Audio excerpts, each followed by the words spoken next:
Actually അത് ഉദ്ദേശിച്ചത് എന്താണെന്ന് വെച്ചാല് ഇപ്പൊ ഈ ഇറങ്ങുന്ന ഓണത്തിന് ഇറങ്ങുന്ന 6 സിനിമയുണ്ട്. ഈ 6 സിനിമയില് ഏറ്റവും പവർ ആയിട്ടുള്ളത് അവരാണ്. വലിയ പ്രൊഡക്ഷൻ കമ്പനി അല്ലെങ്കിൽ ഇപ്പോ യൂത്ത് ആയിട്ട് ഇപ്പൊ ഹിറ്റ് അടിച്ചിട്ട് നിൽക്കുന്ന ഇത്. അപ്പൊ ഇവര് 3 ആള് ഫോക്കസ് ചെയ്തിട്ട് ഒരു കാര്യം ചെയ്യുമ്പോൾ അതിന് ഓട്ടോമാറ്റിക്കലി ഭയങ്കര റീച്ച് വരും.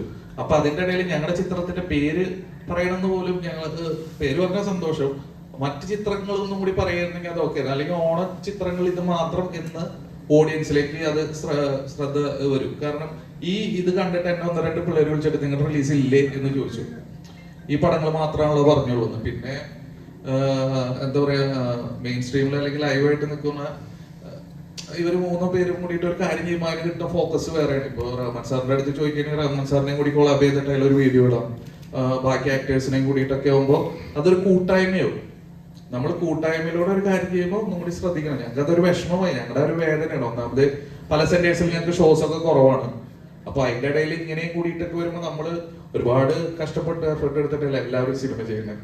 അപ്പോ അങ്ങനെ ഒരു 3 പേര് ഒരു ഒറ്റയ്ക്ക് 3 പേര് കൂടി ഒരു കാര്യം ചെയ്തപ്പോ അല്ലെങ്കിൽ ഞങ്ങളും കൂടിയിട്ട് ഉൾപ്പെടുത്താമായിരുന്നു എന്ന് നമ്മുടെ ഒരു ആഗ്രഹം ഉണ്ടാവില്ലേ? ആ ഒരു ആഗ്രഹമാണ് ആ പോസ്റ്റ്. അത് ഈ പവർ ഗ്രൂപ്പ് എന്ന് ഉദ്ദേശിച്ചത് ഇങ്ങനെയൊക്കെയാണ്. ഈ പവർ ഗ്രൂപ്പ് എന്ന് പറഞ്ഞാൽ ഇവിടെ ആരും പവർ ഗ്രൂപ്പ് എന്ന് എഴുതിയിട്ട് കടയിട്ടിട്ട് ഇരിക്കണവരല്ല, അല്ലെങ്കിൽ ഇരിക്കണവരല്ല ഈ പവർ ഗ്രൂപ്പ്. ഈ പവർ ഗ്രൂപ്പ് എന്ന് പറഞ്ഞു കഴിഞ്ഞാൽ നമ്മൾ പോലും അറിയാതെ നമ്മൾ ചെയ്യണ പ്രവർത്തികൾ പറഞ്ഞ മറ്റുള്ളവർക്ക് പറഞ്ഞ ഒരു ദ്രോഹമാണത്.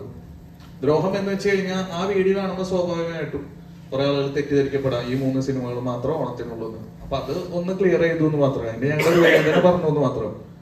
ഇപ്പൊ ആസിഫ് ഒരു ഇന്റർവ്യൂല് പറഞ്ഞു അവരങ്ങനെ ഒന്നും ഉദ്ദേശിച്ചിട്ടില്ല എന്ന് പറഞ്ഞപ്പോ ഞങ്ങൾക്ക് അത് ഓക്കെയാണ്. പക്ഷെ ഞങ്ങളുടെ ഒരു വിഷമം ആ നേരത്ത് ഞങ്ങളൊന്ന് എക്സ്പ്രസ് ചെയ്തു എന്ന് മാത്രം, അത്രേ ഉള്ളൂ.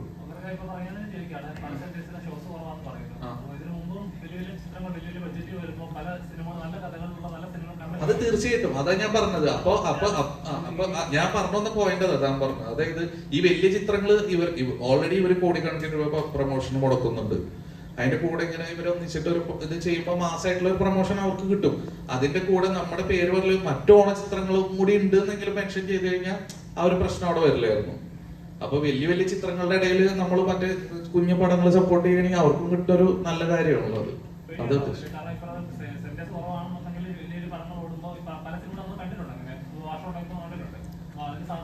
അല്ല, എനിക്ക് പേടിയില്ല. പക്ഷെ നമ്മുടെ ഒപ്പം എന്താ പറയാ, നമ്മളിത് ഒരുപാട് ആഗ്രഹിച്ച ഒരു മാസീവ് ഇമ്പാക്ട് അല്ലെങ്കിൽ മാസീവ് തിയേറ്റർ ഒക്കെ കിട്ടണമെന്ന് ആഗ്രഹിച്ചിട്ട് കൂടിയിട്ടാണ് ഈ പടം ചെയ്തത്. അപ്പൊ അത്ര കിട്ടാത്തതിന്റെ ഒക്കെ ഒരു ചെറിയ വിഷമമുണ്ട്.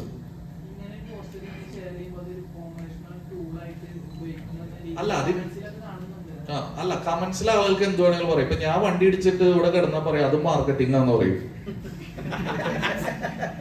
അതാണ് ആളുകള്. നാളെ അവന്റെ പടം റിലീസാണ്, അതുകൊണ്ട് പുതിയ പബ്ലിസിറ്റി സ്റ്റാൻഡാന്ന് പറയുന്നത്. അതാണ് ജനം.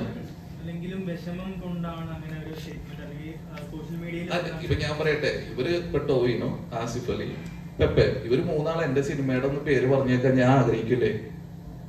അല്ലെങ്കിലും നമ്മളൊരു സോഷ്യൽ മീഡിയ പ്ലാറ്റ്ഫോമിൽ വന്ന് എത്രത്തോളം ആളുകൾ കാണുമെന്ന് പറയാൻ പറ്റത്തില്ല. അല്ല, ഞാനത് തന്നെ പറഞ്ഞ ഇവര് വീഡിയോ ചെയ്യുമ്പോഴും അതിന്റെ റീച്ച് ഭയങ്കരമാണ്. ഇവര് 3 പേരും കൂടിയിട്ട് ആ വീഡിയോ ചെയ്യുമ്പോൾ എത്രത്തോളം ആളുകൾ കാണുമെന്ന് പറയാൻ പറ്റത്തില്ല. അപ്പൊ ഇവര് അത്യാവശ്യം സ്റ്റാർസ് ആണ് 3 പേരും. ഇവരോട് നേരിട്ട് ഈ സങ്കടം ആദ്യമേ അറിയിക്കാൻ ശ്രമിച്ചിരുന്നു, എന്നിട്ടാണോ ഈ പോസ്റ്റ് ഇട്ടത്, അതോ എങ്ങനെയാണ്? അല്ല, അവരാ വീഡിയോ അത് ഞങ്ങൾക്ക് അയച്ചു തന്നിട്ടില്ലല്ലോ. അപ്പൊ നമ്മളും അതേപോലെ അവര് പബ്ലിക് ആയിട്ടാണ് സാധനം പറഞ്ഞത്. അപ്പൊ ഞാനും പബ്ലിക് ആയിട്ട് അതെ, അതാ ഞാൻ പറഞ്ഞത്. നമ്മളൊരു കാര്യം നമ്മൾ കൂടുതൽ പവർഫുൾ ആവുമ്പോ നമ്മൾ ചെയ്യുന്ന പ്രവർത്തികൾ കൂടുതൽ ശ്രദ്ധിക്കുക. കാരണം അതിന് പറഞ്ഞ ഇമ്പാക്ട് കൂടുതലായിരിക്കും. അതന്നെ പറഞ്ഞത്. ഇപ്പൊ ഞാൻ പറയട്ടെ, ഞങ്ങളും ഈ ഇൻഡസ്ട്രിയിൽ തന്നെയല്ലേ, റഹ്മാൻ സാറിലെ ഇൻഡസ്ട്രിയില് ഇവർക്കൊക്കെ മുന്നത്തെ യൂത്തനായിരുന്നു റഹ്മാൻ സാറ് ഇല്ലേ? ഇപ്പൊ മമ്മൂക്കാടെയും ലാലേന്റെയും ഒരു പടമാണ് ഇറങ്ങണെന്ന് വിചാരിക്കും, ഇവരിത് ചെയ്യോ? ഇപ്പൊ ബസൂക്കയും ബറോസും ഉണ്ട് ഓണത്തിന്. അങ്ങനെയാണെങ്കിൽ അവരതിനും കൂടിയിട്ട് വിഷയമില്ലേ? എന്താരൊന്നും ഇണ്ടാത്ത ഇല്ലേ? അപ്പൊ തീർച്ചയായിട്ടും ഇത് എന്തോ ആയിക്കോട്ടെ, അത് പ്രശ്നമൊന്നുമില്ല. പ്രശ്നം അവിടെ കഴിഞ്ഞു. അതിനെ പറ്റിയിട്ട് വേറെ ഇതൊന്നും വേണ്ട. ഞങ്ങൾക്ക് ആ നേരത്ത് വന്ന ആ ഒരു വേദന ഞാൻ തീർച്ചയായിട്ടും നമ്മുടെ പേരൊന്നും അവർ പറഞ്ഞു കേൾക്കണം എന്ന് ഞാൻ ആഗ്രഹിച്ചു പോയി. അത് ചിലപ്പോൾ എന്റെ തെറ്റാവോ എന്റെ സ്വാർത്ഥതയാവോ എന്ത് വേണമെങ്കിലാവോ. അത് മനുഷ്യനല്ലേ, എനിക്കും ഉണ്ടാവും സ്വാർത്ഥമായ താല്പര്യം, അങ്ങനെ കരുതിക്കോ. ഇല്ല, ഇവരെ ആരും എന്നെ വിളിച്ചിട്ടില്ല.